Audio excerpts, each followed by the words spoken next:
Canada work permit, Canada work visa, different social media के handles के ऊपर, चाहे वो फेसबुक है, ठीक है, व्हाट्सएप है, इंस्टाग्राम है, आपको बहुत सारी एडवर्टाइजमेंट देखने को मिलती है कि कनाडा का वर्क परमिट आप अप्लाई कर सकते हो, ठीक है, आपको पहले पैसे देने की जरूरत नहीं है, हमारे पास लीमिया है, इतने लोगों की जरूरत है, डिफरेंट चीजें।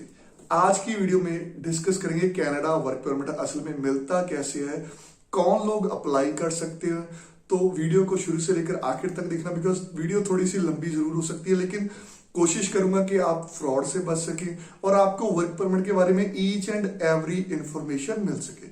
उससे पहले हमेशा की तरह मेरी रिक्वेस्ट है कि अगर आपको ये मेरी वीडियो इंफॉर्मेटिव लगी तो अपना पॉजिटिव फीडबैक जरूर देना, चैनल को जरूर सब्सक्राइब करना, वीडियो को लाइक जरूर करना, बिकॉज जब आप लाइक करते हो, सब्सक्राइब करते हो, तो एक मोटिवेशन मिलती है कि मैं जो काम कर रहा हूं आप उसको अप्रिशिएट कर रहे हो। सबसे पहले बहुत सारे लोगों के साथ फ्रॉड होता है वर्क परमिट को लेकर। किसी को बुलाया था कि आप मेडिकल करवा लीजिए, आपका मेडिकल आ गया है। किसी को जॉब ऑफर दी जाती है, ठीक है, उसके ऊपर सिग्नेचर करवा लिए जाते हैं, कुछ पैसे उनसे ले लिए जाते हैं कि 1 लाख हम आपसे अभी लेंगे, बाकी जब आपका काम हो गया बाकी पेमेंट बाद में लेंगे।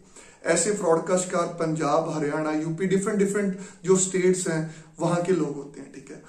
उसके बाद क्या है, उसके बाद मेडिकल करवा लेते हैं, ठीक है, हॉस्पिटल्स में, तो बोलते हैं कि आपके जो बायोमेट्रिक है, ठीक है, वो कनाडा जब रीच होगी तब करवाएंगे। सबसे पहले तो मैं आपके साथ ये चीज शेयर करना चाहता हूं कि जो बायोमेट्रिक्स हैं, ठीक है, वो एक मैंडेटरी चीज है, उसके बिना आपकी एप्लीकेशन प्रोसेस नहीं होगी।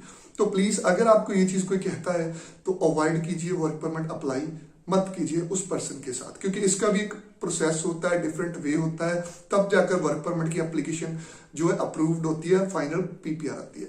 सबसे पहले बताऊंगा वर्क परमिट 2 कैटेगरीज में डिवाइड हुआ है, ठीक है। बहुत लोगों को कंफ्यूजन है, एक तो क्लोज वर्क परमिट होता है, एक होता है ओपन वर्क परमिट। पहले डिस्कस करेंगे इनका डिफरेंस क्या है, ठीक है। ओपन वर्क परमिट को हम डिपेंडेंट वर्क परमिट भी कह सकते हैं, ठीक है, कि ओपन वर्क परमिट में कोई कंडीशन नहीं होती, आप कहीं पर भी अपनी फेवरेट जॉब कर सकते हो, ठीक है। अगर आपको वो हासिल करना है, राइट, तो आपका जो स्पाउस है वहां पर कनाडा में होना चाहिए, ठीक है, स्टडी परमिट पे होना चाहिए, या LMI based close work permit पे वहां पर होना चाहिए, देन वो आपको ओपन वर्क परमिट के ऊपर बुला सकता है। उसके भी डिफरेंट क्राइटेरियाज हैं, ठीक है, वो भी डिस्कस करेंगे। लाइक आपके जो वाइफ का स्टडी 1 सेमेस्टर कंप्लीट हो जाना चाहिए, देन आपको वो बुला सकता है, ठीक है, बट आपके पास कुछ मैंडेटरी फंडिंग होनी चाहिए, वो आप दिखा सकते हो। क्लोज वर्क परमिट जो मेन टॉपिक है आज का, ठीक है, क्लोज वर्क परमिट बेसिकली होता क्या है, इसका सिंपल सा प्रोसेस है, राइट। आपको कनाडा से एक जॉब ऑफर लेनी होती है, जिसको हम LMI भी बोल देते हैं, ठीक है, लेबर मार्केट इंपैक्ट असेसमेंट, ठीक है। कनाडा का कोई एम्प्लॉयर आपको हायर करता है क्योंकि आप में कोई स्पेशल स्किल है, और इसमें जॉब होती है डिफरेंट कैटेगरीज की जॉब होती है, जैसे नॉक OBC, जिसमें जैसे इनका रैंक डिक्रीज हो जाता है, वैसे इनकी जो रिक्वायरमेंट है, इनकी जो एलिजिबिलिटी है वो डिक्रीज हो जाती है, ठीक है।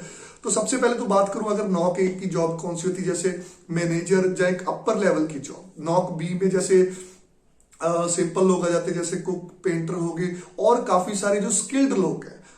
और नॉक C इसमें लेबर, जैसे फार्म वर्कर आ गए, ठीक है, और कंस्ट्रक्शन के वर्कर आ गए, जैसे आपको बोलते हैं कि हमारा किसी ने लेबर का वर्क परमिट निकाल दिया। तो ऐसे में आपने वर्क परमिट अप्लाई कैसे करना है? सबसे पहले तो आपको जो LMI चाहिए वो आपको कैसे मिलेगी। देखिए, LMI के लिए आप अपने किसी फ्रेंड रिलेटिव्स को भी कॉन्टेक्ट कर सकते हैं, जिनके जो कनाडा में है, वो भी आपके लिए अरेंज करा सकता है। किसी कंसल्टेंट की हेल्प भी ले सकते हो। बहुत सारे पोर्टल्स बने हुए हैं इंटरनेट के ऊपर, जॉब बैंक हो गया, कनाडा जॉब्स हो गया, ठीक है, इंडीड हो गया, उसमें आप अपना रिज्यूमे देकर आप अप्लाई कर सकते हो। अगर कोई इंटरेस्टेड एम्प्लॉयर होगा वो आपसे कांटेक्ट कर लेगा, क्योंकि डिफरेंट सोशल मीडिया हैंडल्स के ऊपर आप अपना रिज्यूमे दे सकते हो, कंपनीज को कांटेक्ट कर सकते हो। अगर उनको लगता है कि आपकी प्रोफाइल की एलिजिबिलिटी उनके हिसाब से पूरी बनती है, then they should definitely give you a job offer, और आपको जो उसका प्रोसेस है स्टार्ट हो जाएगा। बट एक चीज, LMI मिल जाना, जॉब ऑफर मिल जाना, वर्क परमिट अप्रूव होने की गारंटी नहीं होती। बहुत सारे लोग इस चीज के बारे में उनको नहीं पता है। फॉर एग्जाम्पल आपकी LMI एम्प्लॉयर ने अरेंज कर दी, या किसी ने भी आपको LMI अरेंज कर दी, आपने अपनी एप्लीकेशन इंडिया में सबमिट कर दी, वेदर आपके पास दुबई का लाइसेंस है, आपने ट्रकिंग की LMI ले ली कनाडा से, ठीक है। तो उसके बाद आपकी एप्लीकेशन बनेगी, एप्लीकेशन बनने के बाद आप अपनी एप्लीकेशन सबमिट करेंगे, सबमिट होने के बाद आपके बायोमेट्रिक्स होंगे, बायोमेट्रिक होने के बाद आपकी जो एप्लीकेशन है वो कंप्लीट होगी, कंप्लीट होने के बाद कई बार मेडिकल की रिक्वायरमेंट आ भी जाती है, कई बार नहीं भी आ जाती, तो प्रोसेसिंग टाइम के ऊपर डिपेंड करता है कि इतना प्रोसेसिंग टाइम लग रहा है। जैसे अब मैं प्रोसेसिंग टाइम की बात करूं तो 56 वीक है। बहुत सारे जो लोग हैं राइट, वो वेट कर रहे हैं अपने रिजल्ट की, चाहे किसी ने दुबई से अप्लाई किया है, इंडिया से अप्लाई किया, they are waiting for their result. ये है इसका पूरा कंप्लीट प्रोसेस। बट इसमें कुछ कैच है। कैच कैसे है? जैसे सबसे जो इसका टिपिकल स्टेप है वो है अपनी जॉब अरेंज करना।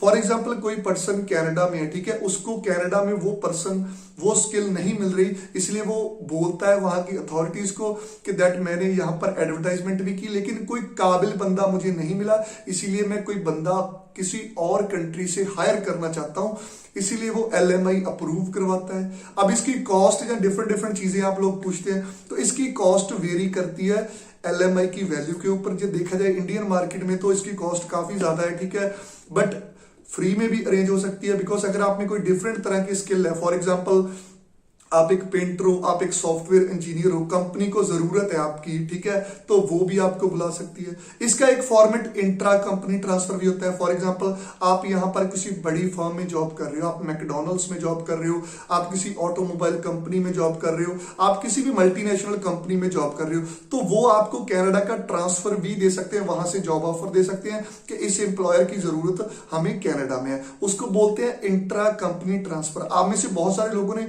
वो चीज भी अप्लाई की होगी, ठीक है, बट उनके रिजल्ट भी अभी नहीं आ रहे, टाइम लग रहा है। तो ये एक प्रोसेस है। सबसे पहले आपको LMI अरेंज करनी पड़ती है, फिर डॉक्यूमेंटेशन कंप्लीट करके, फॉर एग्जांपल आपके एजुकेशनल डॉक्यूमेंट, आपके जो वर्क एक्सपीरियंस है उसके डॉक्यूमेंट, जिसके बिहार पर वीजा ऑफिसर आपको जज करेगा, ठीक है, उन्होंने तो LMI आपके लिए अरेंज कर दी, लेकिन आप में क्या ऐसी स्किल है, क्या खूबियां जिसको वीजा ऑफिसर एनालाइज करेगा।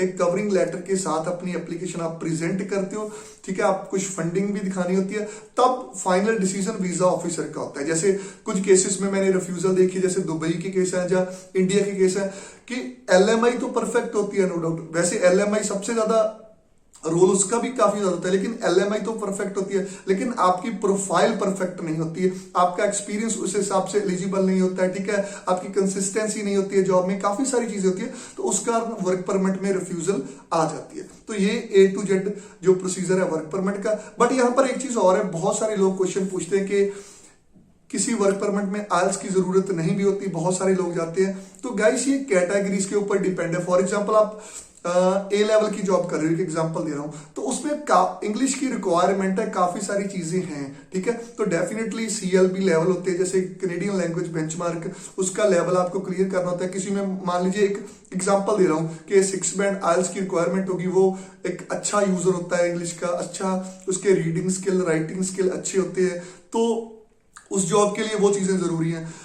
लेबर जॉब्स के लिए आइल्स की रिक्वायरमेंट नहीं होती है, आपके जो एजुकेशनल डॉक्यूमेंट है जहां एजुकेशन ज्यादा की जरूरत नहीं होती है। क्यों नहीं होती? क्योंकि आपको इतने कम्युनिकेशन की जरूरत नहीं होती है, इंस्ट्रक्शन दिए जाते हैं, आप उस हिसाब से इंस्ट्रक्शन फॉलो कर लेते हैं और उस हिसाब से अपना जो काम है वो स्टार्ट कर लेते हैं। तो ये थी आज की मेरी important video, work permit apply कैसे करना है, किन चीजों का आपको ध्यान रखना है।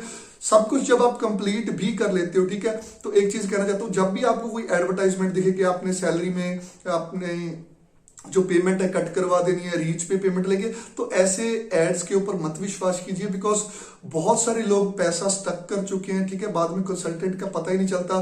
फेसबुक के ऊपर ऐड होती है, मुझे भी बहुत सारे जो कहते हैं कि लोग कांटेक्ट करते हैं कि आप वर्क परमिट अरेंज कर दिए, लेकिन हम वर्क परमिट अरेंज नहीं करवाते हैं, ठीक है। तो प्लीज इन चीजों का ध्यान रखिए। वर्क परमिट इतनी भी इजी गेम नहीं है जितनी आप लोग समझते हैं कि दैट सैलरी से पैसे कटवा देंगे बाद में ये चीज हो जाएगा, ऐसा बिल्कुल भी नहीं है। वर्क परमिट हम कह सकते हैं कि टिपिकल चीज है, तो इसका A to Z प्रोसेस मैंने आपको बता दिया है। उम्मीद करता हूं आपको आज की वीडियो अच्छी लगी होगी। अगर वीडियो अच्छी लगी तो चैनल को सब्सक्राइब जरूर करना और बेल के आइकन पे प्रेस कर देना। और जो लोग अपने वर्क परमिट के रिजल्ट का वेट कर रहे हैं, तो work permit, open work permit की प्रोसेसिंग स्टार्ट है, क्लोज वर्क परमिट के भी कुछ रिजल्ट देखने को मिले हैं पिछले कुछ दिनों में, तो आई होप आपके रिजल्ट भी जल्द आ जाएंगे। तो see you guys in the next video. Don't forget to subscribe my channel and press on the bell icon. किसी भी तरह की वीजा फाइलिंग आप हमारे साथ प्रोसेस करना चाहते हो, अपना केस डिस्कस करना चाहते हो, then you can contact us any time. See you guys in the next video. Thank you.